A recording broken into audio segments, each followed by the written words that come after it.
At ngayon mga giliw naming tagapakinig, narito ang isa na namang kwento na pinamagatang Pasko na sa pakikipagsapalaran ni Kapitan Karyong! Ay, naman, okay na tanay, ha? Ano na naman kaya ginagawa ng mga kabarangay ko rito? Abala sila sa ginagawa nila, no? Ay, magandang araw sa inyo, mga kabarangay! Ano yung ginagawa ninyo? Ay, nako, nagpapatayo kami ng sisilungan namin. Oo. Para hindi kami mabasa. Palagi kami ken, taken. Mahamugan, kung magsitinda kami ng gulay, at ibang paninda namin. Ay, ganun ba? Ay, maganda yan. Para hindi na pumunta sa palengke, mga kabarangay natin, ano? Ay, mamamasahe pa, hindi ba? Saan naman ang titinda namin? Titinda ng gulay? Wala kasing dumarating na ayuda eh. Ang hirap ng buhay namin. Ay, Hindi naman kami nako. sinasampis. Maganda yung naisipan ninyo. Ay, talagang pinagpapawisan nyo. Oh, ang pirang kinikita ninyo. Hindi tulad ng iba dyan na umaasa sila sa mananakaw nila sa kanilang kapwa. Oo, Darwina. Hindi sila lumalaban ng patas eh. Maatim nila ang manglaban ng kapwa. Oo nga eh.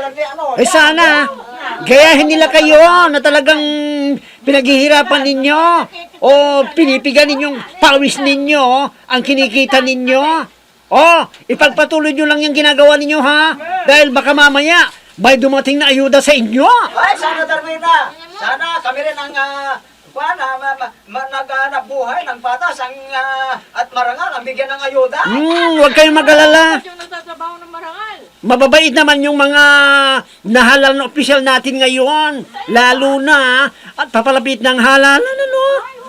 Palagay ko, maawa sila sa sakripisyo ninyo at mabigyan kayo ng ayuda. Ay, sana magkatotoo Ay, sinabi come on. Darwina. Come on. Hayaan mo, kapag Oo. napunta kami, ibubuluhan ka namin. Totoo yan! Ay, sige. Sige. Ipagpatuloy nyo yung ginagawa ninyo, ha? Para matapos na. Huwag kayong mag-alala.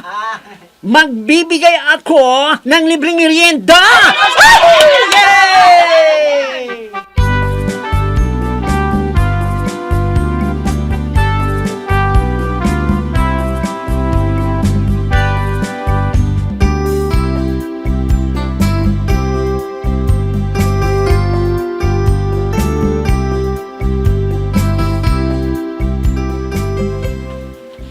Ang ibig mong sabihin, kagawusting naawa ka sa mga nakita mong nagpapatayo ng talipapa na masisilungan nila pagtintindan ng gulay at bibingka.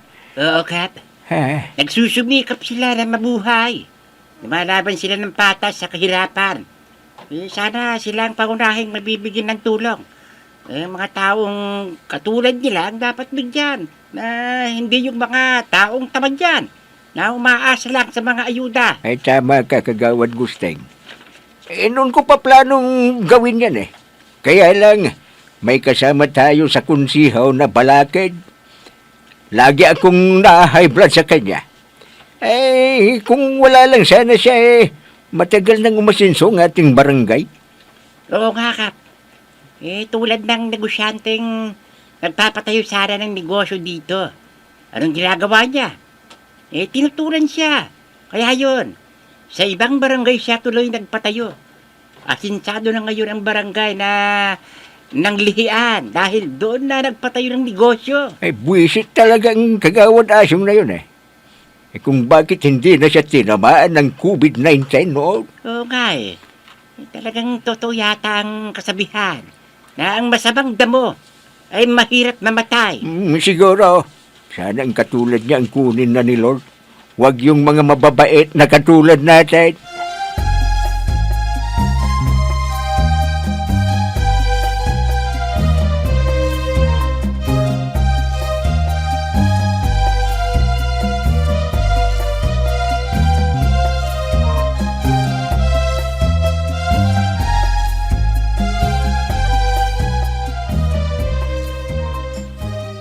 Pineng, nasaan ba si Kapitan, ha? Aha? Kagawad Asyong, nandito ka pala? Juan, hindi ko alam. Si Veronica na lang ang tanungin mo dahil siya ang sekretarya. Tresurera ako. Aba, ayusin mo yung pagsagot mo sa akin, Pineng. Napakabastos mo naman, Pineng. Para nagtanong lang akala mo kung sino ka na mataas ang pinag-aralan. Alam mo, Kagawad Asyong, maayos akong sumagot sa mga taong maayos ding makiusap. Pero kung bastos, mas bastos akong sumagot. Aba, talagang bastos ka. Masasampal kita, Pineng, animal ka. Ha? Sige, kagawa na siya. Subukan mong saktan si Pining, makikita mong hinahanap mo. Binita. Benito, ikaw na nga ang bahalang makipag-usap sa bastos na kagawad na yan. Baka matadyakan ko pa ang ari niya. Sige, Pining, sige na. Lumayo ka na rito at ako lang bahala na makipag-usap sa kagawad na ito. Sige, alis na ako. Baka kung ano pa ang magagawa ko sa manyakis na kagawad nito. Aba, bastos talagang Pining na yun, Binastos ako. Para nagtatanong lang kung ano-anong pinagsasabi sa akin. Sobra ka na, Pining. Hindi ko nang papalampas ito. Kagawad na siya, mabuti pa. Umalis ka na. Baka ako rin ang mambasto sa'yo. Binita!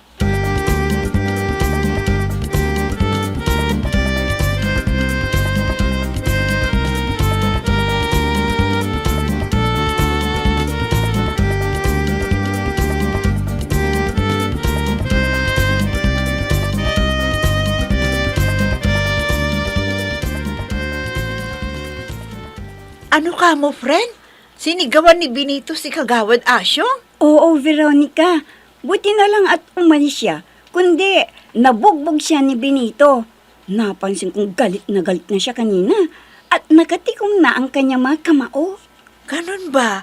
Nako, sana natuloy na nabugbog ni si Kagawad Asyong. Alam mo, friend, iba palang magalit itong si Benito. Parang umuusog ang ilong at tenga. Talagang ipinagtanggol ka niya. Believe ako sa kanya, friend. Kapag siya ang kasama mo, talagang hindi ka niya iiwanan. Oo, friend. Ganun ang taong gusto kong kasama. Dahil ramdam mo, naligtas ka. Ay, ako rin. Kung ako makakasama ninyo, hindi ko kayo pababayaan. Hindi ko kayo iiwanan. Ay, nako, may dumating na paepal. Makaalis na nga. Ha? Ako rin, aalis na. May gagawin pa pala ako. Sige, halika na, Pining. Malis na tayo dito. Ay, Pineng, Veronica, bakit nyo ako iniwan? Ay, sandali lang. Ay, wisit. Iniwan ako. Ay, believe daw sila kay Benito. Naku, hindi ako makakapayag na siya ang pinupuri nila. Kailangan ako ang purihin nila, hindi si Benito, dahil ako ang chief CBO.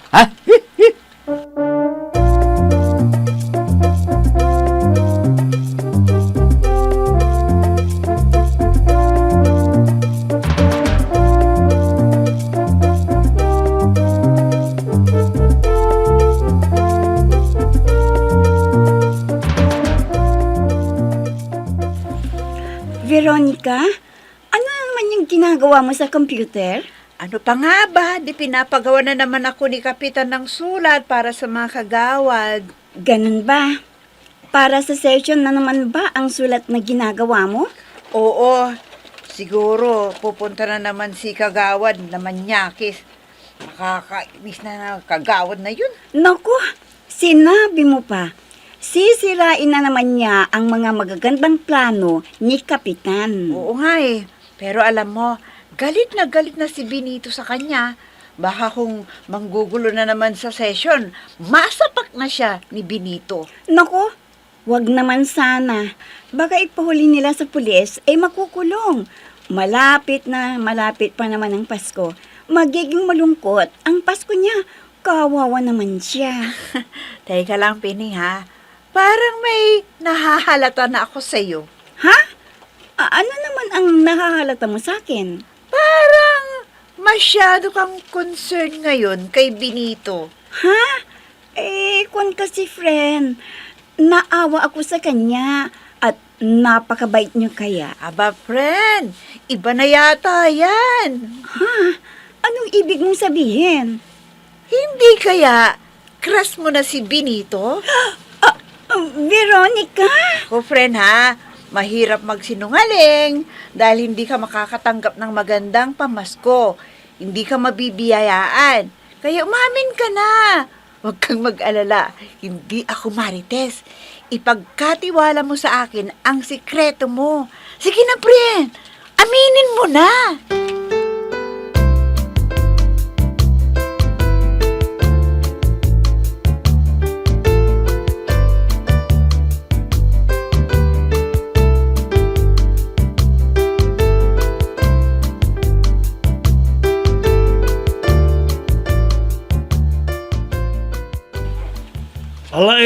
Ikaw pala, Vice Mayor. Mabuti na lang at naisipan mong pumunta rin dahil may important tayong pag-uusapan. Malapit na kasi ang Pasko Ano bang pag-uusapan natin, Mayor? Alam mo, Vice Mayor, napag-alaman ko na may plano ang kabilang partido na magbibigay daw sila ng maagang pamasko sa mga kababayan natin at gusto kong tapatan yan. Ganun ba, Mayor? Oo. Sige, pag-usapan natin kung anong magandang pangtapat sa plano ng kabilang partido. Ano kaya kung bibili tayo ng bigas tapos ipalipak natin at lalagyan natin ng sardina at noodles. Ano sa palagay mo, Vice Mayor?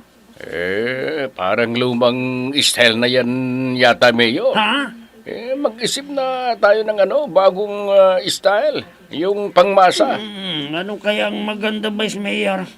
Itulungan mo naman ako mag-isip Mayor, ano kaya kung magbigay tayo ng pera sa pamamagitan ng e-mobile wallet sa lahat ng botante na kababayan natin? Ha? I-mobile wallet? Mga magkano naman ang ilulod natin sa bawat isa? Siguro naman pwede na ang tig-200. Tigda 200. Sandali lang at kukwentahin ko muna ha. Ilan ba ang butante? Ito. Times 100 pesos equals, nakaw, ang laki pala, Vice Mayor. Medyo mabigat ata yan Kung nabibigatan ka, Mayor, hindi ko rin ipinipili. Kaya mag-iisip pa tayo ng iba. Ano kaya kung magpatawag ka ng meeting para mapag-usapan natin ang tungkol sa plano mong maagang pamasko? Sige, Vice Mayor. Pero bago ako magpatawag ng meeting, tayo muna ang mag-uusap. Para pagdating ng meeting natin, nakahanda na tayo sa lahat ng tatalakayan. Hindi ba? Sige, Mayor. Kailan ba ang gusto mong pag-meeting natin? Kailan, Mayor? Gusto ko sa lalong madaling panahon, Vice Mayor.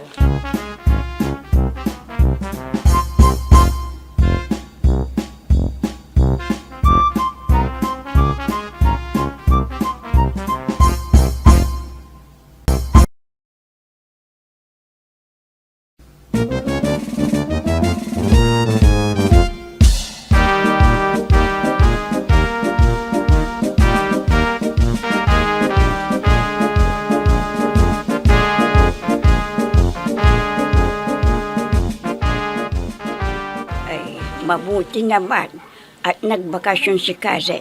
Ngayon, wala nang ibang kukuha ng atensyon ni Kuya, kundi ako na lang. Ipagluluto ko siya ng mga paborito niyang kakanin. Magpapabait ako sa kanya para bigyan niya ako ng pera. Matagal nang hindi ako nakakahawak ng pera. Hindi na kasi ako binibigyan ni Kuya.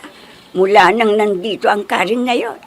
Ngayon, sulo ko na ang atensyon ni Kuya. Punyag. Pakiplansya nga itong damit ka. Gusot-gusot eh. Nakakaya sa pupuntahan ka. Baka sabing, Kwen, hahabulin ako ng plansya. Nakaw, ayaw ka. Ha? Tinatamad ako, Karyong. Ikaw na lang ang magplansya. Ano? Ako ang magpaplansya. Kaliligo ko lang. Baka mapasma ako. Sige na, Punyag. Plansyahin mo na. Sandali lang isa. Ayaw ka. Kung gusto mo, ipaplansya mo kay Veronica. Ano? Si Veronica pa? Nako, ikaw na lang, Punyag. Sige na. Sandali lang naman itong plansyahin eh. Oh, manigas ka. Hindi mo ako pinapansin eh. Kaya bahala ka sa buhay mo. Sige. Kung ayaw mo, si Veronica na lang. Sandali lang. Tatawagan ka. Ang walang hiya. Tututuhanin Nasaan talaga ba yung cellphone na ka? ipapaplansya kay Veronica ang damit niya. Ito pala yung cellphone Karyaw! Ah. Sige. Ako na lang ang magpaplansya. Akin na yung gusot na damit mo.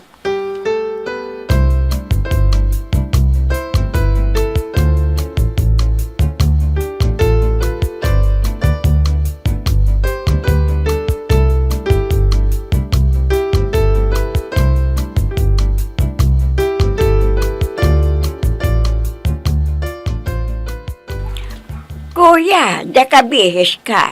Mukhang aalis ka yata. Oo, Punyang. May meeting kami ngayon nila, Mayor. Dahil pag-uusapan namin ng tungkol sa planong pagbibigay ng maagang pamasko sa ating mga kababayan. Lalo na sa mga mahihirap ang buhay. Ay, kuya, bago ka umalis, kumain ka muna. Nagluto ako ng paborito mo, ginataang laeng. Ha? Ay, nako. Nagmamadali ako, Punyang. Ikaw na lang ang kumain yan. Ha? Ay, kuya, mag-almusal ka muna. Sabay na tayo. Hindi pa rin ako kumakain eh. Nagmamadali ako, Punyang. Sige, maiiwan na kita dito. Pakitignan mo nga ang kwarto ko. Baka may makapasok at nagkawa na naman ako. Ay, sige kuya. Hindi na muna ako kakain. Hihintay na lang kita para makasabay naman kita. Ayaw kitang makasabay. Ang ibig kong sabihin, mauna ka nang kumain. Tawagin mo si Bayaw para siya na lang ang kasabay mo. Sige na. Ayun na siya. Talagang ayaw niyang kumain. Buti pa, tatakpan ko yung inihain kong pagkain niya. At mamaya ko na ulit aalukin na kumain sa iniluto ko na ginataang laing.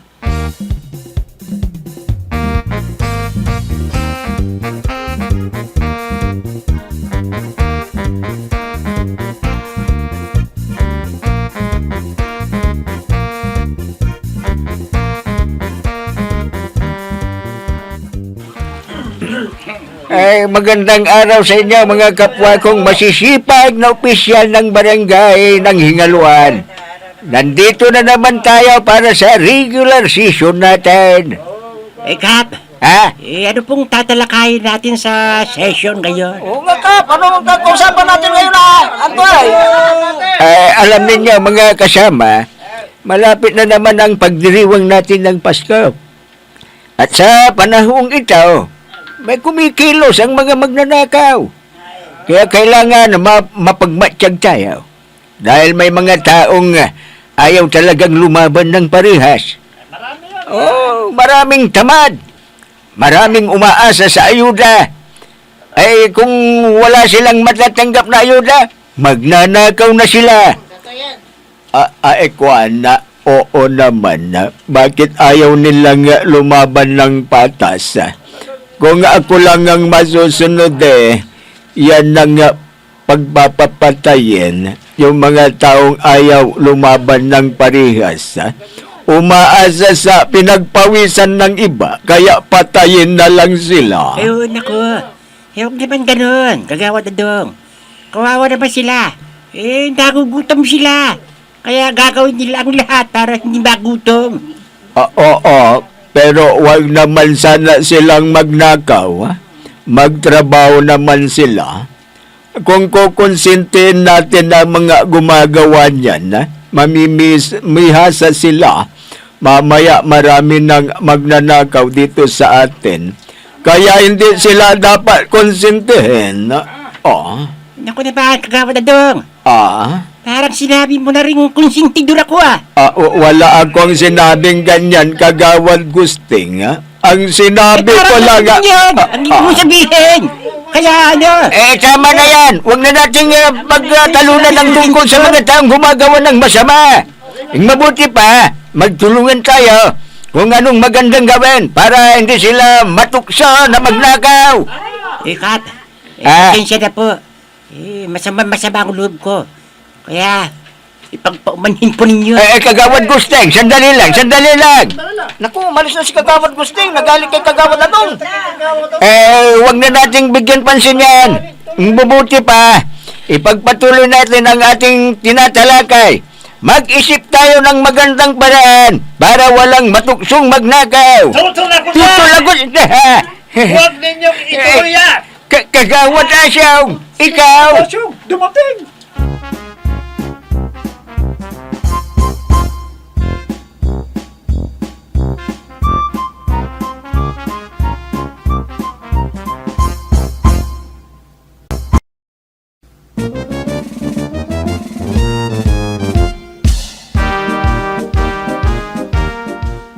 Ano na naman kaya ang mangyayari sa sesyon ng barangay officials? Mga giliw naming tagapakinig, abangan ang susunod na kabanata ng ating kwento na pinamagatang Pasko na sa pakikipagsapalaran ni Kapitan Karyong! Mga nagbibigay buhay sa ating dula ay sina Mayra Abrihal Narnola, Susan Malikdam, Robert De Guzman, Ami Diaz, Oscar Ora, Jun Cabato. Technical supervision at sa musika ni Oscar Ora. Nilapatan ng tunog ni Robert De Guzman. Mula sa panulat at direksyon ni Oscar Ora. Kapitan Karyong! Inihahandog sa inyo ng F3 Recording Studio para sa pambansang radyo ng Pilipinas, Bombo Radio Philippines!